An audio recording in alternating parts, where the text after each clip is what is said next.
आराम से। आज पीटीआई ज्वाइन कर लिया इसने, हलवा खिला खिला के। हम खवातीन से अपनी फोटो नहीं बनवाते।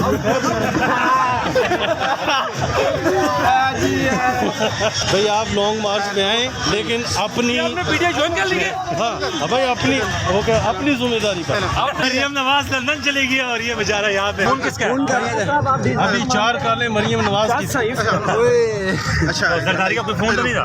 अभी इमरान खान साहब लिबर्टी चौक पहुंचे, इन्होंने लिबर्टी चौक का सारा विजिट किया, लेकिन एक हैरान कुन यहाँ पर एक मामला पेश आ गया। मौलाना फजलुर रहमान साहब लिबर्टी चौक में इमरान खान साहब के ये सब इंतजाम को देखने पहुंच गए। मेरे साथ एक पीटीआई के जनरल सेक्रेटरी भी मौजूद है, जनरल कौंसलर साहब मौजूद है, इनसे भी बात करते हैं और मौलाना साहब से बात करते हैं। अस्सलाम वालेकुम मौलाना साहब। वालेकुम अस्सलाम। मौलाना साहब, ये मैं क्या देख रहा हूँ, आप पीटीआई वालों के साथ बैठ चुके हैं।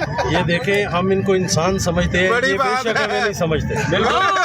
हर जलसे में हमें डीजल कहते हैं, हमने कभी बुरा नहीं माना। नहीं, मेरी बात सुने, आप पीटीआई वालों के साथ बैठ चुके हैं।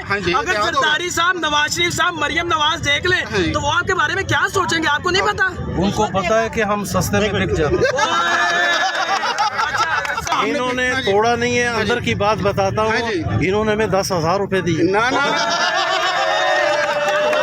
मौलाना साहब, लॉन्ग मार्च का पहला गैर हतमी नतीजा आवाम ने नारे लगा दिए कि हो गया है कि मौलाना साहब चलकर खुद लिबर्टी चौक में आ गए हैं। क्या आपने क्या सोचकर आप यहाँ पर आए हैं? भाई मैंने तो पहले भी बताया, आपने पहले भी पूछा था, मैं अब भी बता रहा हूँ, आपका जज्बा देखने आया हूँ। आपका जज्बा ठुस है। आप कहते हैं कि यहाँ पर सारे पीटीआई वाले बैठे हुए हैं, आपको पता नहीं, आधे से ज्यादा तो हमारी पार्टी के कारकुन।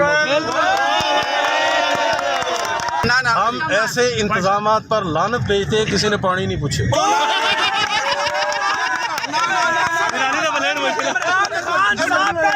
लेकिन ये मत कहें कि हमने मौलाना को तोड़ लिया।